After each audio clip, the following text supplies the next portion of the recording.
Well, you guys asked for it, and now you're going to get it. And I had to do some thinking because chronological order and all that. But I'm just going to plug this. A lot of the stuff I'm going to talk about is in here, and a lot of the stuff I can't talk about on YouTube is in here. And I only got a few of these left, 25 bucks a piece.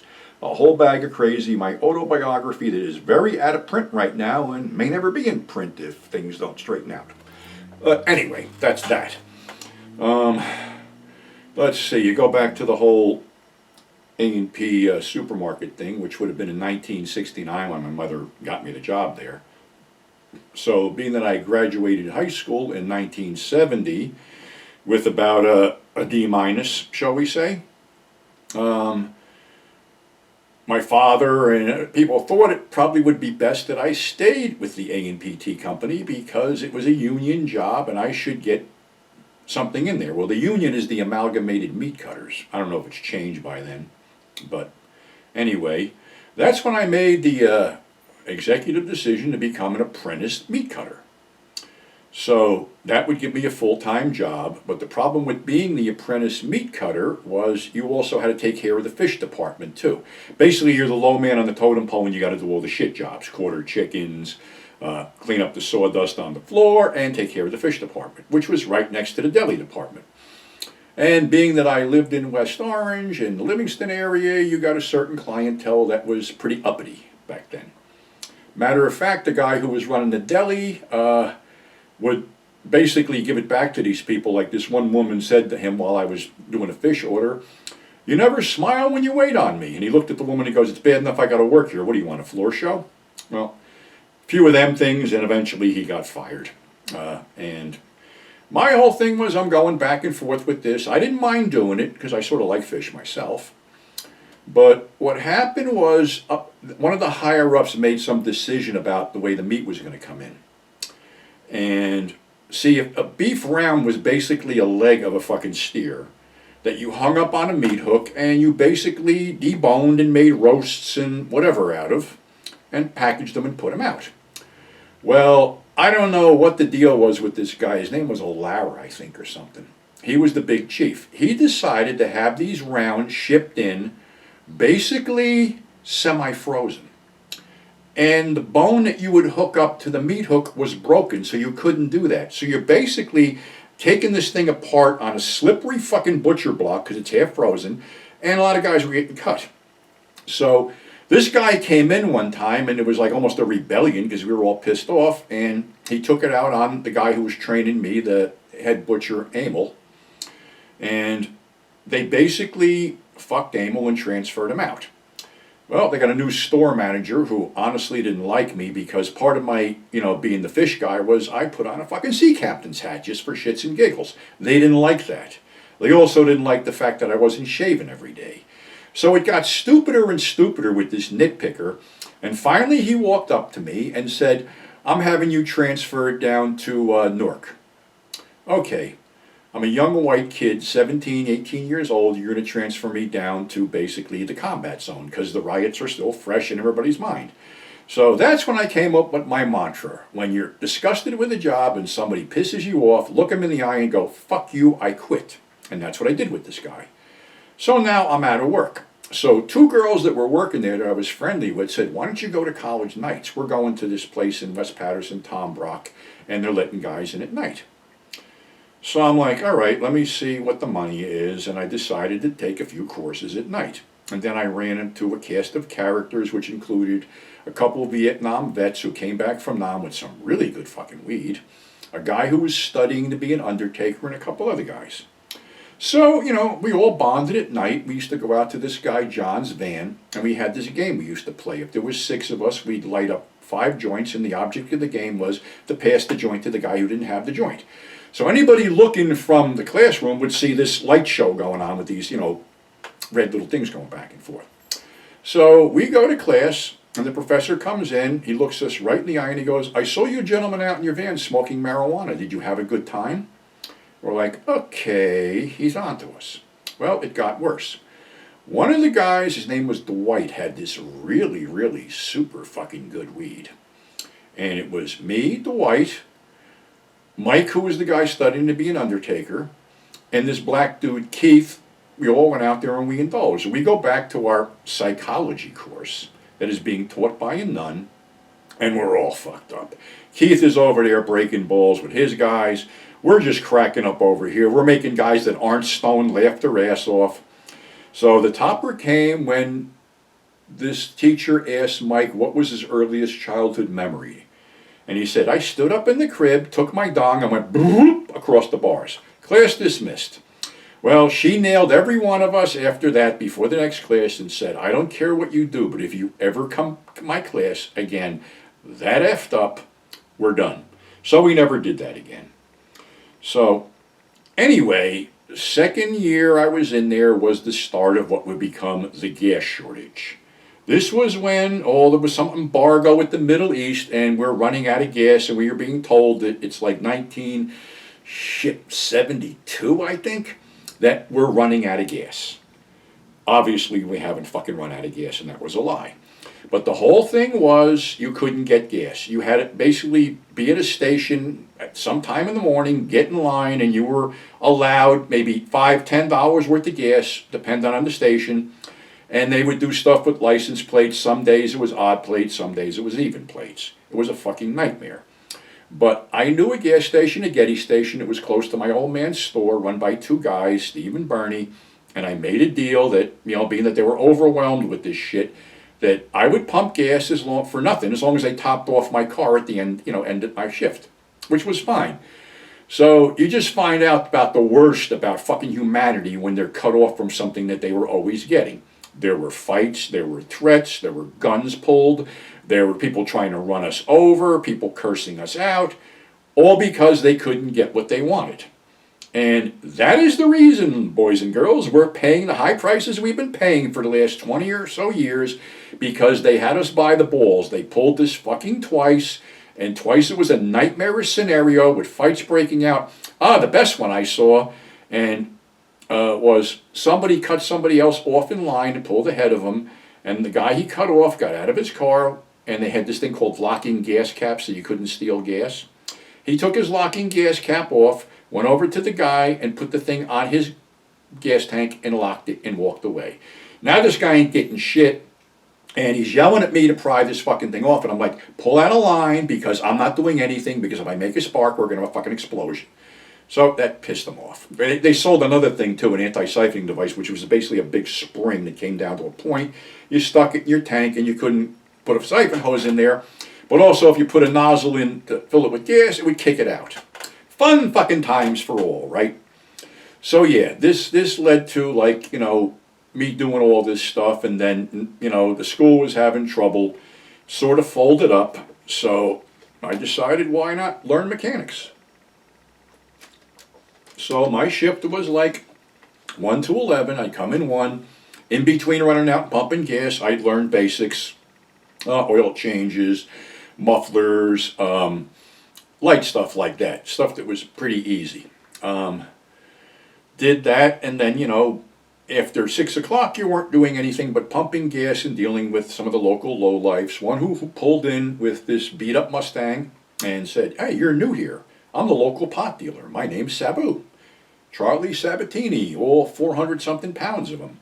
And he popped open his trunk and he had bags of weed for like $20 an ounce. Cool. So that was, one of the things that happened at night. And that was also the thing where everybody says, well, you don't know much about 70s TV. How the fuck could I? I was working. I'd get off at 11 o'clock, either walk across the street to the bar or drive into New York to see a movie. That was my life back then. So what happened was, we're doing all this stuff, and something happened where they were running out of money, and the gas thing was over for a while, and they're running out of money. So they got to lay me off, and at that time my unemployment was a whole $50 a week. So they called this guy up the street from a station called Sunrise Texaco, because he used to do the heavy engine work for us. And they said, he needs a guy to pump gas. If you want to go up there, he'll pay you $2 an hour off the books. So the guy's name was Charlie. So I went up, I spoke to him, and he goes, I go, I really want to learn. And he goes, well, I can teach you, but after 6, you're pumping gas. So fine. So I did the whole deal, went in there. It was a beat up shop, and if you Google, I don't know if this is out there anymore, but Sunrise Texaco was the site of a huge weapons bust before this Charlie owned it.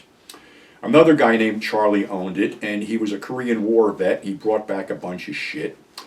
And they were always fucking around with it. And I think the icing on the cake came when his wife threatened to divorce him because he actually had a mortar.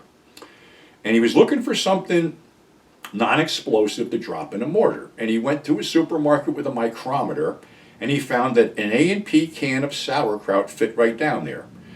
So he bombed his neighbor's house with the shit one time for shits and giggles, and that was like sort of like the ultimatum his wife gave him to get rid of it. So he made some kind of deal to sell the shit. But the guy he sold it to was an FBI informer, and the station got busted. He had a trunk full of shit. I guess the story, I was told the story. The story went, as soon as he opened the trunk, the guy went like this with his hat, and the agent swooped in. So he got busted, but I don't know what the deal was because he was a war hero and connected to a certain senator in the area. And if you knew a certain senator, you could get away with a lot of shit. So I don't think he did any time, but he might have did some lengthy probation. So anyway, our paths were going to cross because Charlie made a deal with him to come in at night because sometimes they towed in things that I couldn't touch. And he was an ace mechanic, so he could do it. But he was also a pretty good hustler. And actually, he was a pretty good guy, too. So one night, this truck comes in, and this guy with a heavy southern accent comes out and he goes, "You guys want to buy some rice?" He had 50-pound bags of fucking rice. And I'm like, what am I going to do with a 50-pound bag of rice? And Charlie goes, no, listen. He wants $10 a bag. Go over to the diner, which was right around the corner, and he goes, ask Willie if he wants, some bags of rice for $15 a bag. Tell him 100-pound bags. Or were they 50? I don't know, they might have been 50-pound bags, whatever, they were big. Anyway, I go over to Willie. Willie wants 20 bags. So by the time I get back, Charlie talked this guy down to $5 a bag, give him $100, we get 20 bags, we split the profit. It was cool. We did a couple things like that. Like I say, he was an okay guy. But the whole place was crooked. Charlie, my boss, had a connection with the head prop guy at United Artists because they went to school together. So he was the guy who kept all the cars running on the film Crazy Joe because they all had these vintage cars that were breaking down.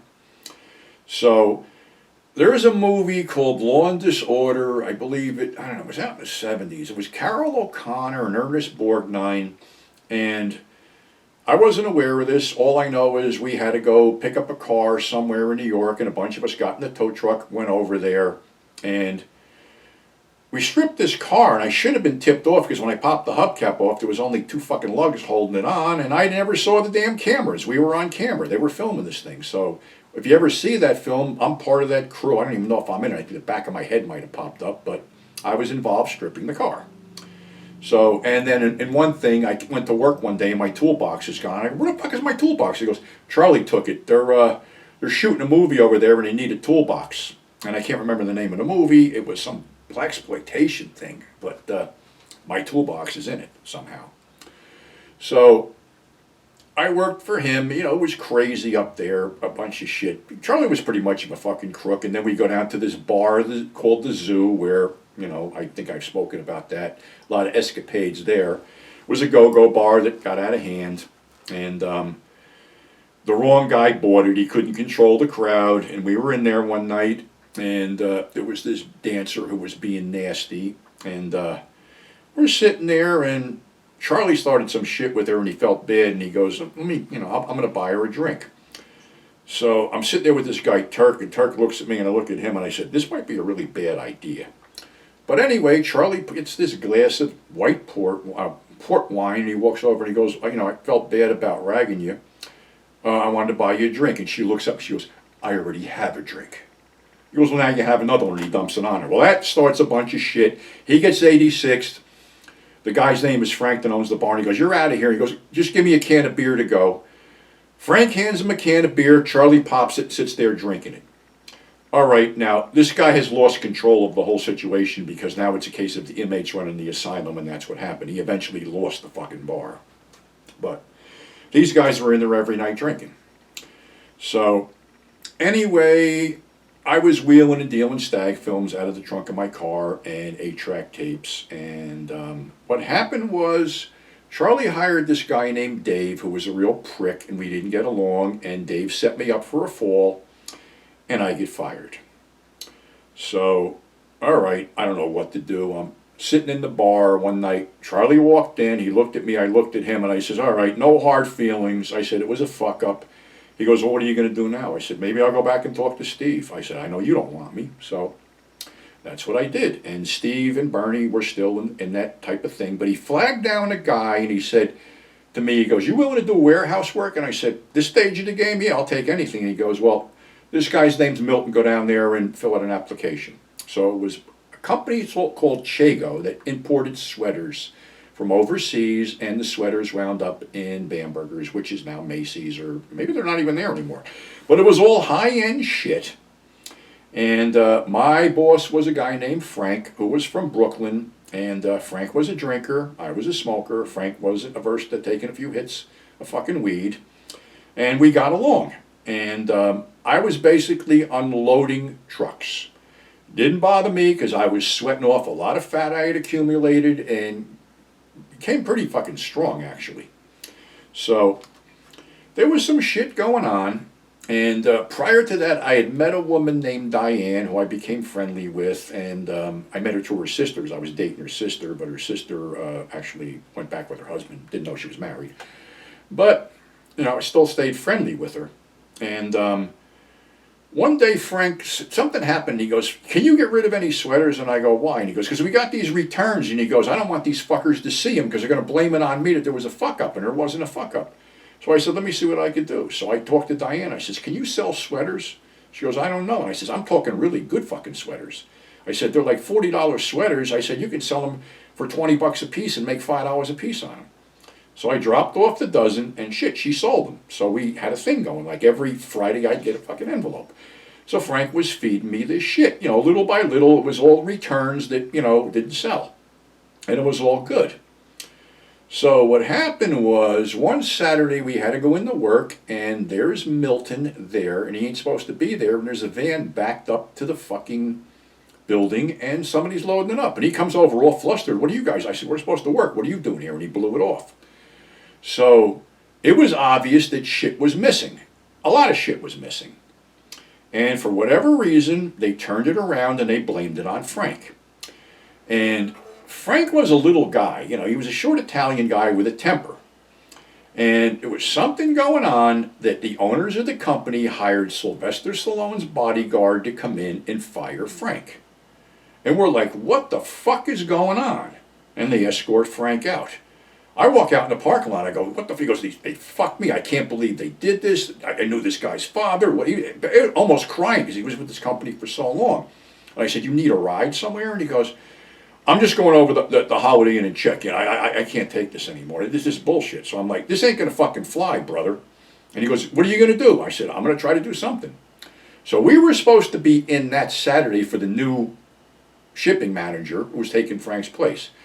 I'm like, fuck this. I went down to Englishtown because I had a sneaking feeling that this shit was going to show up at the flea market. I brought a camera with me.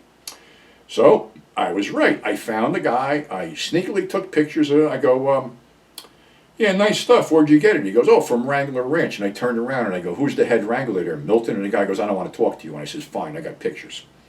So Monday I go to work. I get shit for not showing up. And this guy's dictating to me how everything's going to change from now on. And I'm like, yeah, it's going to change like this. I told my crew, I said, anybody who wants to make an issue with this, I'm getting in my van when we go on break, and I'm going over to the main office and have a talk with the owners. So everybody filed out, got in my van, and took off. Of course, they called. They knew we were coming. I go over there. Everybody goes up. I said, here's the fucking proof. I said, it wasn't Frank. I said, it was Milton. Well, you know, what's done is done, and we want you people to work for us forever, and there was other issues with Frank, and no, we can't bring him back, so would you please go back to work? So I'm like, okay, I'm fucking fuming. I go in there and I see this smiling bastard sitting in the office like he won, and I'm like, you motherfucker. And then somebody yells out, Pete, you either stop this shit or pick up your check. Well, the fuck you, I quit. Came back in the mode. I said, make the damn check out. So I leave. Of course, my sweater connection's dead. Frank got another job over in Lodi somewhere, and he calls me up and he goes, I can use you if you want to come over. And I said, yeah, sure. But I go over there and I fill the thing out, and they see that I was a mechanic. They want me to work on trucks. I'm like, no, I don't want to do this. I want to work with, him. Well, you're a mechanic? I said, oh, I'm not a mechanic. So, okay, fuck it. So in the meantime, Steve calls me up and told me he bought out his partner, and can I come back to work? He can't pay me any more than he was paying me, but if things work out, it'll be good. So I says, okay, well, I'll come back. We got one problem. I says, Chago's your account. And I just told them to go fuck themselves. He goes, I need you back. He goes, if I lose him, I lose him. But he didn't lose him. The guy wanted to pull the account, Milton did, but the higher-ups didn't want it because it was bad fucking business, and I wasn't going to say nothing. But I did fuck him because they had a company car. It was a Lincoln Continental. And the driver would pull in. He was this Cuban guy named Ignacio Garcia, and he'd run over and spend 10 minutes playing numbers while I filled up the car. So when I was done, I always just tacked on an extra $5 because somebody would pull in and I have to use the same pump. So that was my way of getting even with him. So, and I stayed friends with Frank up until the day he died, which was unfortunately a few years ago. So now I'm back to being a mechanic and actually learning the whole thing, and I did learn a lot of shit. I got good at front ends because I got out a lot of frustration beating the shit out of front ends because it wasn't like it is today. It was all kinds of shit. You put this big, fork in there, metal fork, you hit it with a fucking sledgehammer, and I beat the shit out of this stuff. I actually was certified by the state of New Jersey to repair brakes and electronics and shit. And brakes were asbestos back then, and we used to blow the dust in the air, so that was how fucked up that was. So now we're segueing into this whole thing, and things are going to change drastically because I was still wheeling and dealing. I still was, doing stuff, selling porn, whatever, and a decision would have to be made down the road. Little did I know that Getty Corporation would make that decision for me. But we'll talk about that in our next episode. And to close with this episode, I did watch Sharky's Machine. I couldn't find it the other day because these little spines on the DVDs are hard to read when you're stoned. So I did find it. I did watch it last night. Great fucking movie. Unfortunately, I think the entire cast except for Rachel Ward has passed away. And this was a Burt Reynolds film. Had Burt Reynolds as the lead, Henry Silva as the main bad guy, character actors Brian Keith, Bernie Casey, Charles Durning, God, who else was in there? A bunch of other people were in there that you would recognize. But it's basically Sharky blows a fucking arrest, the civilian gets shot, and he's, a hotshot homicide cop that gets sent down to the dregs of Vice, which is basically all the losers and has-beens.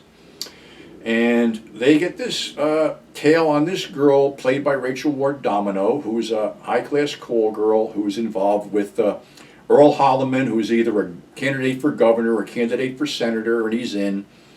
And he's going to take her with him.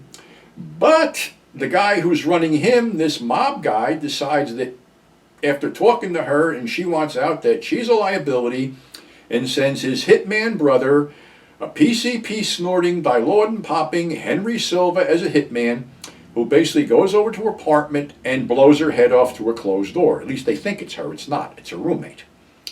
So then there's a whole thing to keep her out of the public eye, and a couple of the squad gets bumped off as they get closer. Things disappear. There's an inside guy. There's martial art guys that kill people.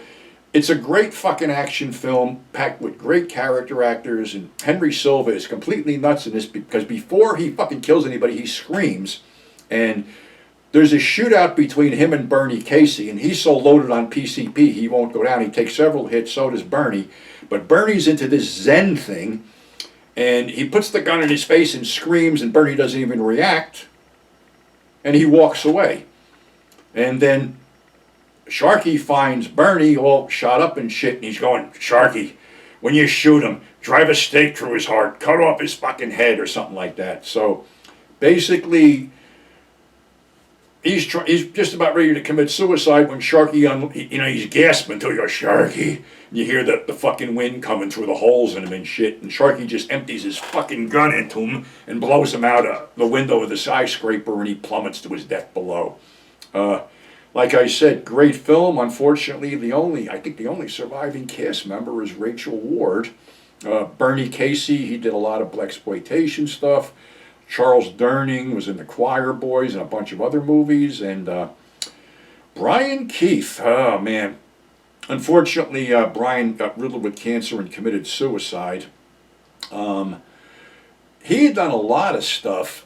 He'd done one of the most realistic Western TV shows in conjunction with Sam Peckinpah called The Westerner. And he was Peckinpah's choice to play Pike Bishop in The Wild Bunch, but he was contracted to that TV show Family Affair.